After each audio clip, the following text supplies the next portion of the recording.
Le match dans le match va parler sport de combat, MMA plus précisément, et Fight Nation globalement. Ne vous inquiétez pas, vous allez très vite comprendre. Laurent Pionce et Axel Sola sont nos invités. Bonsoir messieurs. Bonsoir. Bonsoir. Comment ça va tout d'abord? Très bien. Comme après une semaine de match. Pas trop crevé? Un petit peu, oui, à la fatigue, le contre-coup des semaines d'entraînement, donc, mais ça reste agréable. On en reparlera. Et vous Laurent? Ça va, ouais, très bien. Ravi de vous compter parmi nous. Laurent, d'abord, parlons du partenariat entre TV Monaco et Fight Nation qu'on peut annoncer ce soir à l'antenne, si vous le voulez bien. Bien sûr, avec plaisir. À quoi nos téléspectateurs peuvent-ils s'attendre? Fight Nation est la seule plateforme digitale 100% sport de combat. C'est-à-dire qu'on est les seuls aujourd'hui à diffuser boxe, MMA, kickboxing et boxe française, la savate.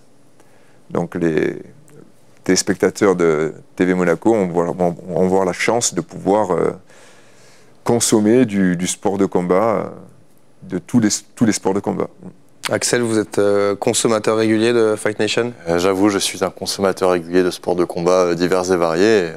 Et je trouve ça bien, par exemple, que des sports comme la boxe française, la savate, soient aussi mis en avant sur des chaînes télé, parce que c'est des sports qui ils sont très attrayants et ils ont leurs particularités qu'on ne retrouve pas ailleurs. Et ils ne sont pas forcément mis en avant, alors que je pense qu'il y a de quoi, il y a un public pour ça, quoi. Quel est le sport que vous regardez le plus en dehors du MMA? Ça dépend des périodes. Ça dépend si je suis dans une période où je m'entraîne plus en boxe, donc je regarde de la boxe anglaise, de la boxe thaï, je regarde du karaté, j'ai regardé divers sports de combat en percussion. Ou si je suis dans une période plutôt préhension, je vais regarder beaucoup de lutte, beaucoup de grappling. Donc ça dépend vraiment de ma période, quoi. Axel, vous allez être visible sur une chaîne supplémentaire. Est-ce important pour vous, cette visibilité? Quand je dis vous, c'est l'ensemble des combattants. Vous savez, ce qui justifie le fait qu'on soit des combattants professionnels, c'est avant tout notre audience. Et plus on a une audience grande, diverse et variée, plus on existe en tant que combattant. Donc bien évidemment que c'est important, c'est même essentiel. Je vous vois sourire Laurent quand Axel dit ça. Oui, non, mais c'est vrai. Hein, aujourd'hui, malheureusement, il y a des chaînes très importantes ou des plateformes très importantes qui diffusent uniquement le top 15, quel que soit le sport de combat. Et c'est vrai que le fait d'avoir aujourd'hui Fight Nation d'un côté ou même TV Monaco qui devient diffuseur de sport de combat, effectivement, ça va mettre en lumière tous ces combattants qui font quand même, faut pas l'oublier, les mêmes sacrifices que les grands champions et qui n'ont pas la chance aujourd'hui d'être diffusés sur des chaînes internationales ou des plateformes internationales. Axel, on va parler de votre actualité récente. Vous aviez un gros combat la semaine dernière du côté de Paris. Comment ça s'est passé pour ce combat suivi? Eh bien, le premier round s'est très mal passé. J'ai fait une grosse bêtise. Et cette bêtise a failli me coûter le combat. Donc j'ai failli perdre le premier round. Mais bon, j'ai réussi à faire face à l'adversité et à remonter au fur et à mesure. Ce qui a abouti finalement à un nul. Donc un peu déçu du résultat. J'aurais aimé gagner. Mais au-delà de ça, l'expérience accumulée dans le combat, c'est vraiment ça la récompense de cette expérience. Donc ça reste positif. Il y a des réglages à faire, je vais les faire et je reviendrai plus fort. Laurent, c'était dans une belle salle, à Porte de la Chapelle, donc l'Ares 22. Racontez-nous comment vous, Laurent Pionce, avez vécu le combat d'Axel. Moi, je l'ai vu en différé, pour être honnête, puisque c'était en plein festival de télévision. Donc dès que je suis rentré chez moi... Vous avez plein de casquettes, on n'a pas le temps de toutes les évoquer. Donc dès que je suis rentré chez moi, donc j'ai regardé le combat. C'est vrai qu'au premier round, ayant pratiqué un sport de combat, je me demande comment il a pu revenir. Le coup qu'il prend, en plus il est pris dans la pointe du menton, donc on est électrocuté, il tombe au sol, et son adversaire, il n'est pas là pour lui faire des câlins, donc il essaye vraiment de finir le combat. Puis après, il prend encore un coup de genou, on entend l'impact à la télé. Donc c'est impressionnant, et après il revient. Et pour moi, très sincèrement, pas parce que je suis pote avec Axel, hein, mais pour moi, il gagne son combat. On donne un match nul, mais moi j'avais un avantage à Axel à la fin du combat. Ouais. Vous avez ce sentiment aussi, Axel? Ça dépend de comment on score, qu'est-ce qu'on veut mettre en avant. C'est une réponse de Normand, ça. Non, mais après c'est pas mon métier d'être juge. Donc il y a un round qui a été serré, qui a été donné par deux juges à mon adversaire le dernier round. Et donc, ce qui a abouti au nul, au niveau des scorecards. Mais bon, il y a des arguments pour aller dans ce sens ou aller dans l'autre sens. Donc, Je pense surtout que l'erreur que j'ai faite, c'est de laisser la décision au juge. Et donc je vais m'atteler à ne plus commettre cette erreur encore. On va s'attarder quelques minutes sur votre carrière, votre rapport avec le sport. Quel est le premier sport que vous avez pratiqué? Pas forcément sport de combat, s'il y en a eu un avant. Je pense que c'est le football, le premier que j'ai pratiqué en club ou dans un cours de récréation.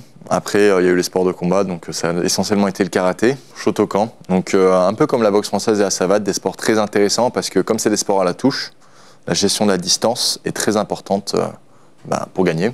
Et cette gestion de la distance, que je n'ai pas appliquée dans mon premier round, est vraiment importante en MMA, déjà pour se protéger des frappes, mais aussi de la lutte, la gestion de l'espace et du rythme du combat, donc très adapté. Et puis après, j'ai fait du hockey en compétition et un peu plus tard, dans mon adolescence, j'ai commencé le MMA et là, ça a été le coup de foudre. Vous avez commencé où? À Nice, au Boxing Squad. Ouais, à Nice, une belle terre de MMA. Le karaté, vous en avez déjà fait, vous? Non, Laurent? jamais. Non. Vous, le boxeur? Ouais, non, jamais fait de karaté. Non. Vous, c'était quoi le tout premier sport dans votre jeunesse? Je crois que c'est la gymnastique. Gymnastique? Ouais, mais plus pour faire quelque chose que pour faire de la gymnastique. Ouais. Vous en avez fait longtemps? Je me souviens même pas, j'étais vraiment jeune, j'avais une dizaine d'années. Il me semble que mon père m'avait mis là pour faire du sport, pour pratiquer un sport, et j'y allais parce que voilà, j'avais pas trop le choix. J'ai du mal à vous imaginer en tenue de gymnastique. Pourtant, il y a des vrai. photos qui existent? Non, sûrement pas à cette époque-là. Hein? Non, mais je faisais, oui, avec le petit short blanc, à l'étoile de Monaco d'ailleurs. Ah oui, mais je me doute bien. À Ouais. l'étoile de Monaco. Et ouais, mais c'était pas trop fait pour moi. Vous en avez déjà fait, vous, Axel? La gym, c'est un sport hyper complet. Hein. Et j'en ai fait à la fac, mais non. Mais j'aurais aimé en faire plus jeune parce qu'effectivement, pour développer la coordination, la force, la souplesse, la mobilité, c'est incroyable. Et donc, le MMA, on va revenir sur vos débuts en MMA. Qu'est-ce qui vous a attiré là-dedans? La diversité technique. Oui, parce que J'ai été on un petit peu rappelle, frustré c'est au mixed karaté. martial arts, donc Arts martiaux mixtes. les arts martiaux combinés, mixtes. Et oui, j'étais un peu frustré au karaté parce qu'il n'y avait pas forcément les mises au sol, pas forcément les crochets, pas forcément tout ce qu'on peut faire en MMA. Mais je trouvais ça, l'exotisme de toutes ces techniques avait un certain attrait pour moi dans ma jeunesse, quand je voyais des matchs ou quand je regardais des films. Et puis quand j'ai essayé le MMA et que j'ai eu toute cette liberté, ça a été, comme je l'ai dit, le coup de foudre. Laurent, le MMA est en plein boom dans le monde. Est-ce que on en est qu'au début de ce boom?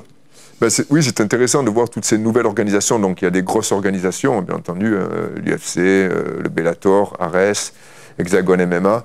Et puis il y a beaucoup aujourd'hui d'organisateurs qui lancent de nouvelles marques de qualité, avec de très très bons combattants, parce qu'il y a de très très bons combattants en France. Pas la peine d'être à l'UFC, il y a vraiment Axel en est un exemple. Donc c'est vrai que c'est intéressant de voir comment ce sport se développe. C'est un sport qui est en plus des organisations de qualité, très professionnelles. Et nous, Fight Nation, on est content justement d'accompagner ces nouvelles marques qui se lancent en espérant les accompagner le plus longtemps possible. Axel, comment vous expliquez le fait qu'il y ait énormément de combattants MMA en France de très très bon niveau depuis, ça fait 4-5 ans qu'il y a des Français partout. Je pense que la France, de manière générale, est une très bonne nation en sport, tout court. Donc après, que ce soit pour les sports de combat, j'ai pas vraiment l'historique. Je peux pas vraiment expliquer le pourquoi du comment, mais on a quand même tout le passif avec le judo, par exemple. Donc on a un peu cette culture de la performance aussi en sport de combat, et peut-être il y a eu un lien transversal entre les différentes disciplines. Ouais, et puis cette culture, Laurent, elle implique également la boxe. Ouais. La France est un grand pays de boxe. Oui, la France est un grand pays de boxe, mais la France est un grand pays dans beaucoup de sports, hein, comme l'a dit Axel à juste titre. Et là, c'est vrai qu'en MMA, il y a de très très bons combattants. Hein. Il y a des combattants au niveau mondial. Donc, il faut savoir quand même que le MMA a été légalisé en France en 2020. Hein. Ah oui. Donc ça fait 4 ans. Ça fait 4 ans, ouais. Ah, ça fait 4 ans. Donc en 4 entre ans. 2019 et 2020, mais c'est 2020. Voilà, en 4 ans. Bon, avant, il y avait le pancras. Donc c'était différent. C'était du MMA sans les frappes au sol, sans les coups de coude. Donc ça a évolué, mais le vrai MMA, donc il a été légalisé donc en 2020. Donc depuis 2020, il y a quand même aujourd'hui des combattants qui ont atteint le sommet. Est-ce que quand vous avez démarré le MMA, Axel, vous aviez une idole dans le MMA? Un modèle? Alors, la personne qui m'a donné envie de regarder l'UFC, c'était John Jones. Donc le premier match UFC que j'ai regardé, c'était un match de John Jones. Comme exemple. Et je trouvais ça impressionnant, la diversité technique qu'il apportait dans ses combats. Et je me suis dit, waouh. Ah ouais. On le rappelle, Laurent, Fight Nation débarque sur TV Monaco dans les prochains jour. C'est une fierté pour la chaîne de pouvoir proposer des sports de combat de haut niveau et une qualité de production également à la hauteur de ce niveau. Ben, c'est très gentil. Nous, c'est vraiment une fierté aussi d'être diffusé, d'avoir ce partenariat avec vous.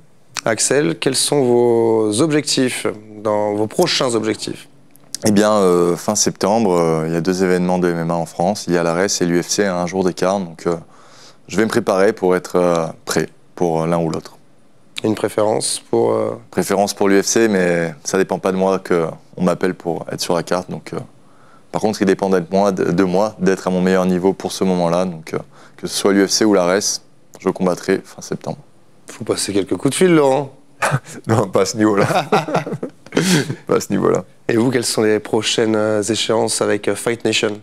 Ben là, jusqu'en fin juin, on a une production toutes les semaines, tous les week-ends. Tous les week-ends, et on finit le mois de juin avec un superbe championnat d'Europe, avec le petit Khalil El Adri, donc, contre le tenant du titre, l'Espagnol. Donc très très belle soirée en direct sur Fight Nation. Quel est votre rêve ultime? Je suis en train de le vivre, donc... À ce point-là, c'est rare qu'un sportif je vis de ma passion, en fait. En carrière se rende compte de la chance qu'il a. Je vis de ma passion, c'est pas donné à tout le monde, et je savoure chaque journée que Dieu fait pour ce fait. Et vous, Laurent, quel est votre rêve pour Fight Nation? Continuer notre développement et voir un petit peu dans les années à venir. J'ai pas de... C'est pas un rêve, j'ai fait ça par passion. Au début, j'ai lancé ça par passion avec d'autres potes. Et voilà, aujourd'hui, c'est vrai que ça se développe, donc tant mieux pour nous. Hein.